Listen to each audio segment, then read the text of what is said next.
gëm ne Sonko la ñu ngi ci wetam ñi gëm ne keneen la ñu ngi ci wetu kooku. d'accord alors loolu daf ñuy permettre ñu dugg ci biir gouvernement bi la formation tout ce qu'il a déballé en ce qui concerne gouvernement bi mais balaa ñu ci dugg bëggoon naa ñu def jàngat sur ses propos concernant l'actuel premier ministre du Sénégal monsieur Al Aminou Lo. nee na ko maa ngi koy dégg mu ngi joxe ay leçons de morale na yem fi ñu ko yemloo un avertissement wala benn coup de canon bu muy dégager noonu wala pour lan la réellement qu'est-ce qu'on peut retenir dans ses propos ou bien est-ce qu'il veut faire reculer Al Aminou Lo que ne y a un champ politique qu'il ne faut pas franchir.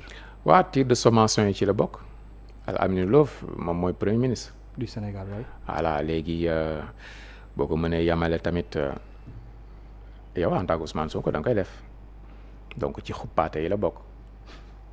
am na loo xamante ni teg na ko ci loxo Diomaye am loo xam teg na ko ci loxo Al Aminou Lo du lépp rafet attention du ñu wax loo voilà léegi ñu xool xam nga loolu Al Aminou Lo bu ko waxoon Sonko du ñu fanaan du ñu te tontu ko. bien sûr.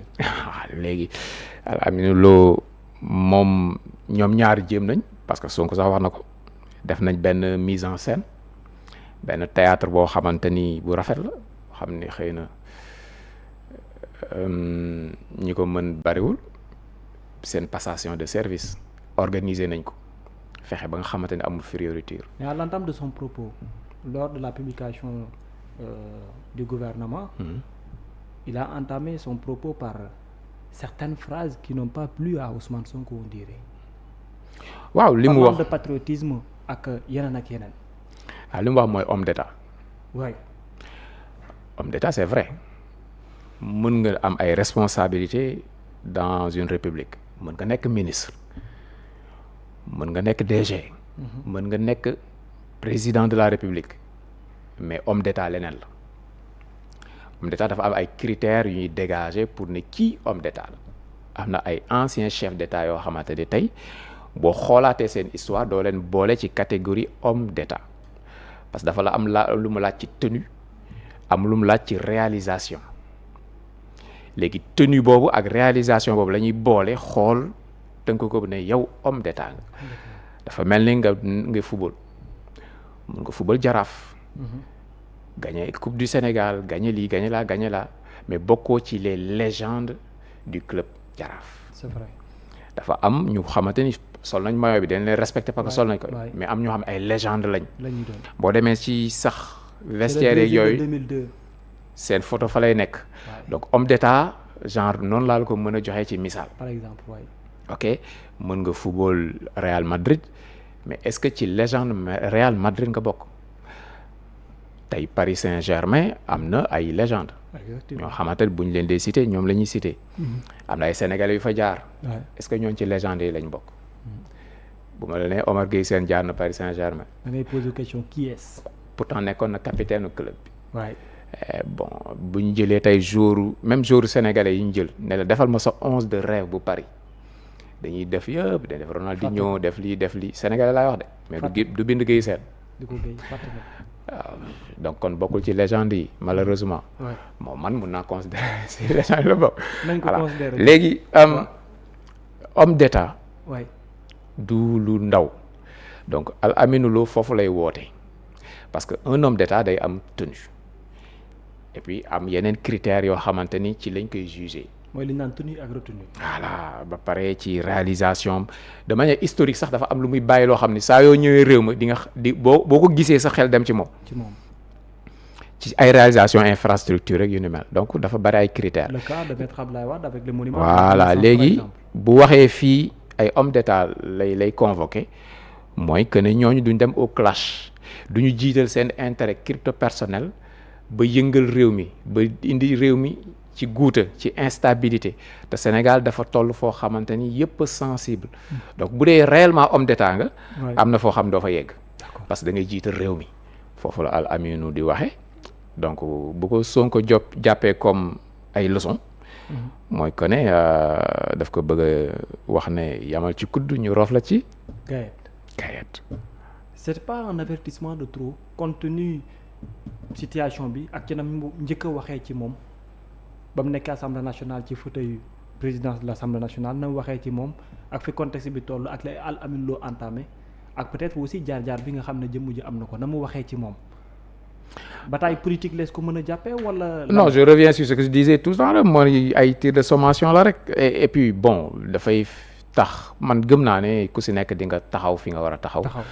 doo ko dépasser parce que boo xoolee Al Aminou Lo bi muy joxe liste gouvernement bi en amont comme en aval fexe na wax lu mu mën pour wane contexte bi pour woote jàmm. tudd Ousmane Sonko. ñaata yoon nga gis après ministre buy remplacer prédécesseur am di ko tudd buy joxe liste voilà donc yooyu yëpp pour wane contexte bi kon amuñu intérêt du Diomaye ak kawam du exécutif bi du waa assemblée amul kenn ku ci am intérêt ñu def runkum. waaw runkum ba mu baaxul. voilà léegi comme kenn amu ci intérêt. le maximum possible dinañ nappante nii rek mais dinañ yam fi nga xamante ni ku si nekk fa nga war a yam. pour que ñu xool nu ñu yeggalee mandat bi. d'accord alors li mu raconté lépp ci ne moo tax ba Pastef bokkul ci biir gouvernement bi lui il a parlé de conditions compte tenu de la question économique question de la vie sociale ak yeneen yi mu teg comme ay conditions mais surtout pour les ministères de souveraineté mais ba ci sax ay nombre de ministères yi nga xam ne lim na ko yooyu yëpp mu expliqué ne bokk na ci lu gën a tax à la limite ba à la fin mu jiwuñ jibu même bu dee sax à un certain moment gis na ne président de la république wax ak moom dafa nekkoon problème mu yebal ko ñeneen mais à la limite waa Pastef mu jiwuñ dugg mais benn corox ndollu politique bi ñu ci dugal ne ci biir gouvernement pare naan Sonko 2029 bi loolu aussi c'est un autre problème est-ce qu'il a réellement trouvé les excuses qu'il faut pour expliquer que ni lii moo tax gouvernement bi nitam bokku ci. non moom amul woon intention bokk ci gouvernement bi. amu ko woon. gëwuma loolu beneen bi mooy même bu ko amoon Diomaye am ko c'était impossible kenn ci ñoom amul woon yéene dëggantaan. continuer ak keneen ki. parce que bu Sonko jógee ci primature bokkatul ci gouvernement bi ay fidèlam ànd ak moom. boo leen fa téye bon d'abord li ngay njëkk a am mooy problème solidarité gouvernementale. ak unité. day bon benn équipe boo xamante ni day doon ay ministre gouvernement bi ci biir ministre gouvernement bi am ay ministre Ousmane Sonko. xam moo leen defloo di leen dindiloo loolu day poser problème dès le départ. donc benn feebar congénital la doon ci gouvernement bi di Al Aminou Lo lii moo gën ku si nekk dem. ñi nga xamante ne ñoo déggal Diomaye. ñëw dañuy nekk ay ministre jouer seen rôle pleinement. topp ci premier ministre bi topp directive yi mission yi claire obligation de résultat yi claire ñu évaluer leen ñi nga xamante ne ñu ngi ci leneen ñu dem ci li nga xamante ni moo dal seen xel. mais li si des yëpp pour bataille d'opinion bi la pour positionner wu pour wane ne ok parce que Sonko tamit loolu da koy réussir souvent. booy xeex ak moom ci wàllu politique doo ko éliminer noonu rek mu yomb il faut que tu te mouilles. waaw il faut que say loxo taq ci mbir mi comme ni mu koy waxee. voilà fexe na woon na ko ci Macky Sall réussir na ko ci Diomaye Faye donc ci loolu rek la nekk après coup bi dina ko expliquer parce que bëggul ñu teg ko comme que koo xamante ni dafa ñëw gedd gouvernement bi bon dama ko gedd sans raison parce que samay intérêt man kese politique moo tax ma def ko. non foog nga expliquer.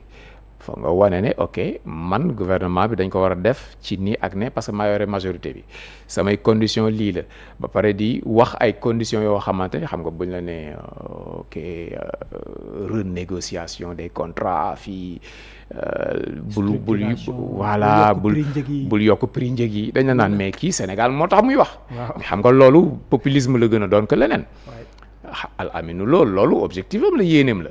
dina ñëw nekk premier ministre naan damay fexe lu quand même. wala muy am yéene. voilà lam doon ci négociation. loolu la quoi léegi nag c'est du Sonko encore une fois. alors le gouvernement sans profil wala quelqu'un qui représente Pastef mais avec certains qui étaient dans Pastef wala qui sont dans Pastef loolu aussi lan la exprimer réellement quand vous voyez ne gouvernement Al Aminou Lo le président de Pastef génn na kenn représenté wu Pastef mais y a des profils yoo xam ni sont des proches wala des alliés de Pastef wala ñenn ñi nekkoon Pastef des ci biir. waaw ñooñu il faut que ñu prouver ne ñoom duñ dugg ci gouvernement bi à 100% dañ ci cuubu ba mu mot demuñu ci demi mesure dañ fa dem pour jouer seen rôle de ministre. na leer daal pleinement donc ñi ñu toogal ñooñ ci seen bopp tout le temps. dans un coin de leur tête dañ xool ok est-ce que ñii fiable nañ wala fiable luñ. ñañu bàyyi muy Sonko ak waa camp ñooñu en général amuñu yooyu état d'âme ñoom boo leen wanee ginnaaw ñu wan la ginnaaw boo leen wanul ginnaaw sax souvent pour ñu accueillir le problème la. donc fi mu nekk nii les camps sont dessinés ku si nekk day toog campam def li muy def te gouvernement bi am na loo xamante ni talu ko daal les défis sont énormes et am nañ ay wujj yoo xam ne ñu ngi seen kanam. lépp lu ñu def dinañ ko analyser disséquer ko wax ko et war nañ baral seen loxo sasi diis nañ. donc amuñu temps wu nekk ci ak ñoo xamante ni duñ ci dugg pleinement non ils peuvent pas se payer ce luxe. maintenant beneen défi bi nga xamante ni l'opposant lancé na leen ko moom mooy vous ne pesez rien politiquement.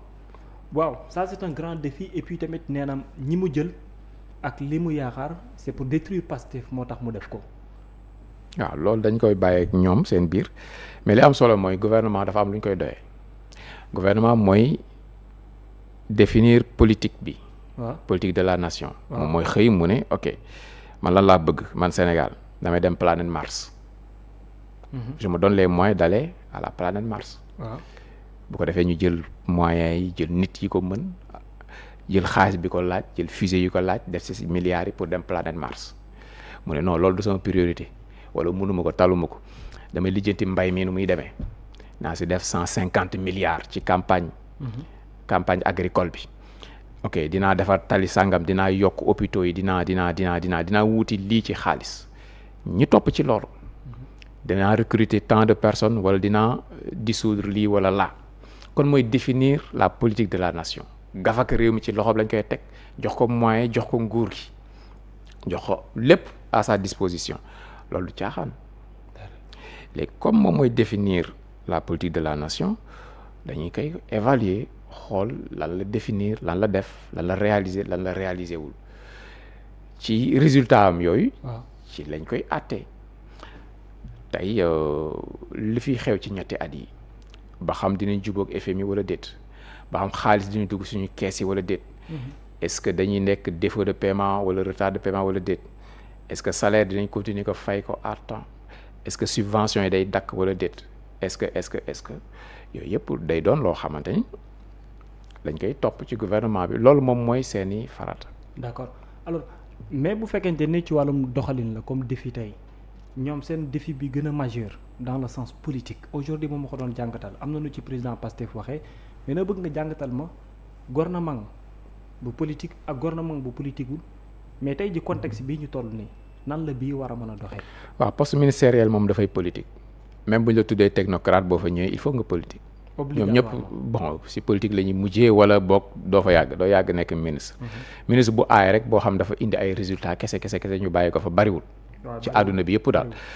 donc même boo amul base politique boo xasee ba nekk ministre de la république da ngay liggéey lu la ko may donc ñoom bu mu la bett ñu liggéey ko. Yankhoba Diémé fa mu féete. dina fa góorgóorlu Yankhoba Diémé Moussa Balla Fofana Alioune Dione. waaw fa ñu féete Abdou Ahad Ndiaye. waaw léegi ñoom normalement war nañu investir terrain bi góorgóorlu ba nga xamante ni ci municipalité yi élection locale yi en tout cas dinañ am dara pour Diomaye loolu dina bokk ci liñ leen di doyee. donc ñu waree ne ñoom tamit politiquement ils existent parce que buñ la falee ministre loolu tamit lay jariñ sa localité fa nga fekk baax. dafa war a nekk sa bastion. wane foofu yow la tey Matar Cissé am na lu mu war a mën a lijjanti ci fànn boobu. waalo xaw ma. duñ koy waxatee. voilà tamit xool lan la. voilà léegi ak keneen. d'autant plus le président heure bii dafa soxla benn envergure politique bi. waaw léegi ñëpp ñi nga xamante ni nekk nañ ci gouvernement bi am nañ pour loolu ministre de la jeunesse bu bees bi war na lu am lu mu liggéey base am. Alpha Thiam waaye ak davantage ñëpp léegi bu ko defee élection locale déjà ñu wane seen bopp wane ne ñoom existé nañ seen localité am na lu ñu fa am na lu ñu apporteel politiquement am na lu ñu apporteel président après ñeneen ñi topp si moo tax poste tam de direction yi am solo parce que poste de direction koo fa bàyyi tam da nga koy jox doole jooju. muy def politique. léegi koo xam àndul ak yow dafay xeex ak yow bon mën nañ xaar ne même bu fa jógalul boppam yow nga indi fa sa nit. tôt ou tard dina fa ñëw mais dañu naan parfois bu ñu tollee ci yenn contexte yi dafay laaj nga am gouvernement boo xam ne dafay am benn fusible wala au moins nga am koo xam ne nii bu situation bi fu mu toll bu génnee wax dina am lu muy régler te kooku il faut mu am benn temps politique bu koy may la est-ce que gis nga ni gouvernement bi mu ngi ci wala ndax bu ñu ko waroon construire autour de kii la war a mën a nekk. waaw fusible yooyu ça dépend rek Macky Sall mosu ko wut loolu. mosu ko am boppam la yemale woon yëpp. voilà Macky Sall moom moo doon dem au charbon moo géré woon.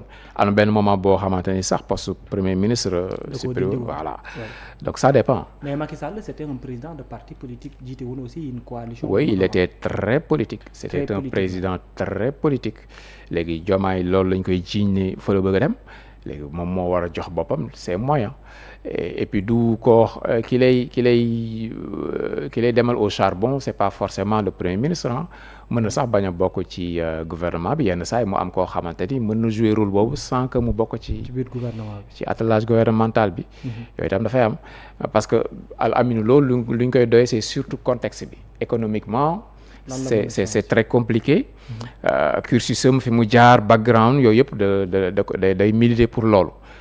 signal la booy yónnee waa FMI ak say partenaires traditionnels yi et puis âge am tamit da koy may am na loo xamante ni donte ne Pastef lay jàkkaar lool âge am dina tax nga ormal ko davantage nga xaw ko rus yenn saay il a 60 ans révolu non. Oui. À 60 ans on dit que amato excuse donc moom il en a assez vu. pour mën a xool naka lay waxee ba nga xamante ni même yow boo ko noonoo mu teg sa loxo loo xamante ni doo am opportunité boo ko fësalee. même voilà loolu la ñu xaar ci moom sagesse boobu ak vécu bi pour wax ak partenaire u Sénégal yi. alors pour daanelee ci côté boobu lan mooy ëllëgu le président est-ce que mu ngi ci yoonu am li mu wut depuis quelque temps mooy cette force politique. est-ce que gouvernement bi niru na luy joxe force boobu wala nee na ci posture boobu. gouvernement bi ci la bokk dina am lu mu apporter dina am lu mu réussir ak lu mu réussirul ak yeneen i alliés. mu des ci dogom moom est-ce que dogu na pour relever défi boobu parce que loo bëgg dafa am lu mu laaj. waaw def politique dafa am lu mu laaj. bëgg fi faluwaat dafa am lu mu laaj. am na benn opposition boo xamante ni bu coriace lay doon. lu muy gën a jege 2029 opposition bi di gën a tar ci moom muy jógee ci Pastef ba Ousmane Sonko incarné muy jógee ci ñeneen donc opposition bu tar lay am en tant que président sortant léegi fii ba boobu ça dépend si moom d'abord ba xam gëm na ko il faut que moom mu gëm ko.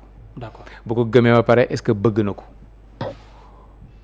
réellement. waaw loolu moom question la. bu ko bëggee réellement ñu àndal bëgg nañ ko. gëmagum nañ ko mais. voilà léegi foog mu gëm ko bëgg ko door a wuuti li nga xamante ni moom mooy moyen même leader bu mu mënti doon. il faut que d'abord nga gëm mbir mi yow sa bopp. ba pare bu ko defee après ci ngay mën a def sacrifice yi nga xamante ni laaj na ko. d'accord et même bu yeggee foofu c'est pas évident waxuma la ak nag bu dee am na luñ ciy laam-laamee. d'accord ñu daanelee ci beneen point boobu nag ay dossier lay